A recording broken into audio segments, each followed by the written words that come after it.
Hello friends, I am Sumit. इस video में मैं पूनम अवलोकन एक्सरसाइज के बारे में बात करूंगा कि एक्सरसाइज क्या है, ये किस चीज़ के लिए कंडक्ट की जाती है।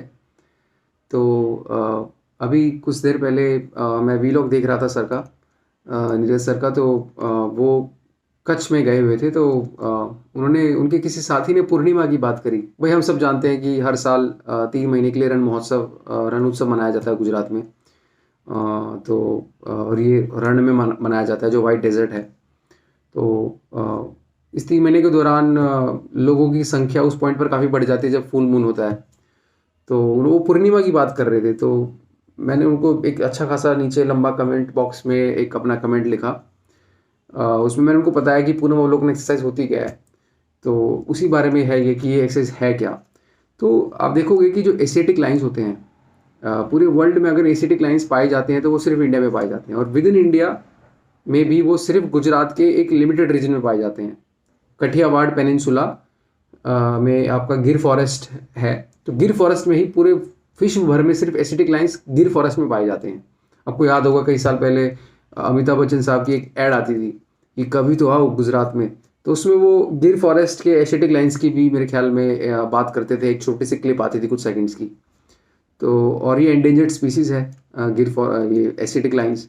तो जब हम बेसिकली वर्ल्ड में एक ऐसी ऑर्गेनाइजेशन है IUCN, international union for conservation of nature, और काफ़ी रिनाउंड प्रोमिनेंट ऑर्गेनाइजेशन है। तो ये रिसर्च के माध्यम से किसी क्राइटेरिया को दिमाग में ध्यान में रखते हुए वो डिसाइड करते हैं कि एनिमल स्पीसीज को क्या स्टेटस देना चाहिए। तो बेसिकली जब मैं स्टेटस की बात करता हूँ तो यहाँ पे मैं ये स्टेटस दे रहा हूँ कि वो स्पीसीज कितनी थ्रेटेंड है आज के टाइम में। और थ्रेटेंड वो कई कई वजह से हो सकती है कि उसकी हैबिटेट छीनती जा रही है उस जानवर की, क्लाइमेट चेंज की वजह से बदलाव, जो क्लाइमेट में इतने बदलाव आ रहे हैं उसकी वजह से उस स्पीसीज का विलुप्त होने की संभावना ज़्यादा है, एक्सटिंक्शन हो सकती है उस स्पीसीज की। तो उसके बेसिस पे हम उसको बकेट्स बना देते हैं। अगर वो बहुत ज़्यादा थ्रेटेंड है तो हम बोलते हैं कि इसको स्टेटस दिया जाए क्रिटिकल एंडेंजर्ड। तो मैंने जैसे भी बोला कि एशियाटिक लायंस को एंडेंजर्ड स्पीसीज का स्टेटस दिया गया है, which is second from the top. तो इट्स वेरी मच एंडेंजर्ड। उसके बाद एक होती है नियर थ्रेटेंड स्टेटस होता है। फिर नियर थ्रेटेंड के बाद आप कह सकते हो कि और भी कुछ उसमें होते हैं, जैसे लीस्ट कंसर्न, कि कोई कंसर्न करने की ज़रूरत नहीं है।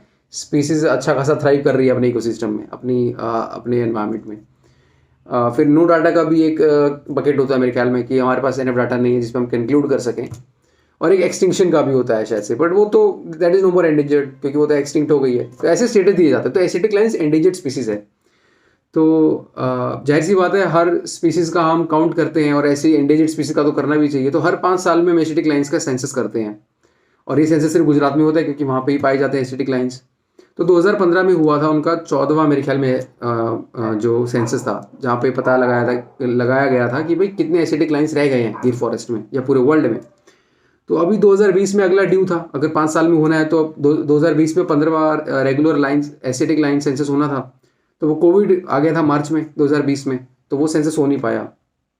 तो इसी वजह से फॉरेस्ट ऑफिशियल्स ने ये डिसाइड किया। तो बेसिकली रेगुलर लाइन सेंसस में क्या होता था कि सिर्फ फॉरेस्ट ऑफिशियल्स ही नहीं, आपके मेरे जैसे जो वाइल्ड लाइफ एंथुसियास्ट हैं या कुछ एक्सपर्ट्स हो गए, वो लोग भी असिस्ट करते थे फॉरेस्ट ऑफिशियल्स को सेंसस कंडक्ट करने में। कि हम जैसे लोग वहाँ जाके of course meeting some criteria, हम लोग फ़ोटो खींच के भेजेंगे और उनको असिस्ट करेंगे कि भाई कितनी पॉपुलेशन एसिटिक लाइन्स की। तो रेगुलर सेंसस में क्या होता था कि जो वाइल्ड लाइफ एक्सपर्ट्स हैं वो किसी वाटर पॉइंट्स के पास बैठ जाते थे। तो बेसिकली फॉरेस्ट में ब्लॉक्स बना दिए जाते हैं, ब्लॉक्स को डिवाइड कर दिया जाता है। तो इस ब्लॉक में इतने वाटर पॉइंट्स हैं, तो आपके जो एक्सपर्ट्स हैं या फॉरेस्ट ऑफिशियल्स हैं उस वाटर पॉइंट्स के पास छुप कर बैठेंगे, और हर 24 घंटे में, हर 48 घंटे में कोई ना कोई एक जानवर पानी पीने के लिए तो आता ही है वाटर पॉइंट के पास, कोई पॉन्ड हो या कोई भी वाटर पॉइंट हो। तो उसके बेसिस पे आप उनको काउंट कर पाओगे। ठीक है। तो एक तो ये तरीका हो गया। तो ये रेगुलर लाइन सेंसस होता है। अब 2020 में आप इतने लोगों को एंगेज नहीं कर सकते कोविड रिस्ट्रिक्शन की वजह से। तो इन्होंने क्या किया, एक नया एक्सरसाइज शुरू किया, दैट इज पूनम अवलोकन एक्सरसाइज। तो यहाँ पूनम का मतलब पूर्णिमा से है मेरे ख्याल में, जिसको हम इंग्लिश में फुल मून बोलते हैं।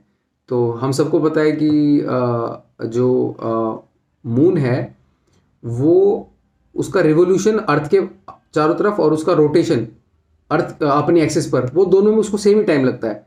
इसीलिए हम देखेंगे मून रोटेट तो कर रहा है, लेकिन हमें ऐसा प्रतीत होता है कि मून की हमें सिर्फ एक ही साइड दिख रही है, क्योंकि उसका रिवोल्यूशन और रोटेशन दोनों पीरियड सेम है। आप समझ रहे हैं, जितना भी है वो 29.5 है, कितना है आप चेक कर लेना।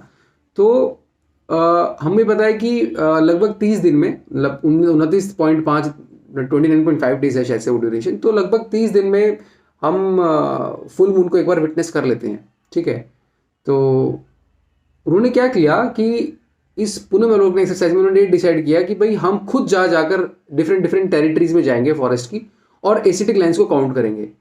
लेकिन अगर ये चीज़ वो पहले करते तो उसमें दिक्कत थी। ये चीज़ तो वो पहले भी कर सकते थे, लेकिन पहले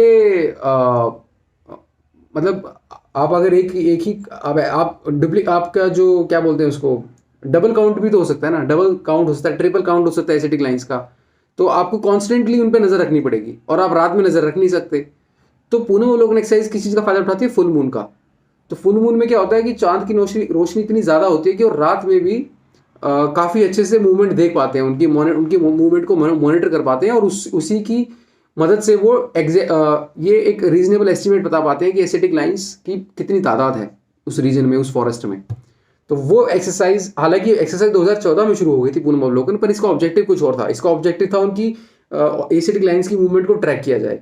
लेकिन 2020 में ये एक्सरसाइज पहली बार उनकी पॉपुलेशन को एसेस करने के लिए, एसर्टेन करने के लिए यूज़ की गई थी, और ये पाया गया कि जो एसिटिक लाइन्स है उनकी संख्या बढ़ी है। मेरे ख्याल में 24% या 19%, 19 से 24% के बीच में उनकी पॉपुलेशन बढ़ी है, which is a very good sign. तो जब ऐसा होता है तो स्टेटस इंप्रूव हो जाता है IUCN का। तो खैर और भी क्राइटेरिया होते हैं किसके बेसिस पे IUCN ये डिसीजन लेती है। तो वो उनकी संख्या भी बढ़ी, और उनकी जो जो पॉपुलेशन एरिया डिस्ट्रीब्यूशन है वो भी, मतलब डिस्ट्रीब्यूशन एरिया जो है उनकी पॉपुलेशन का, वो भी उनका एनहेंस हुआ है। मेरे ख्याल में 36% बढ़ा है वो भी, तो एक अच्छा साइन है। और यही चीज़ थी। और अगली वीडियो में मैं एक्चुअली वो गुजरात में थे, तो वो धीनोधर एक वॉल्केनो के पास थे, तो उन्होंने धीनोधर वॉल्केनो का जिक्र किया, तो मैंने उस पर भी उनके उनके कमेंट बॉक्स में जाके कुछ लाइनें लिखी। तो अगली वीडियो मेरी उसी के बारे में है कि एक्सटिंक्ट वॉल्केनो और डोरमेंट वॉल्केनो, एक्टिव वॉल्केनो में क्या डिफरेंस है, वॉल्केनोज में जो लेक्स होती हैं वो कैसे बनती है। तो if you want to watch that video, please watch the next video. Thanks for your time.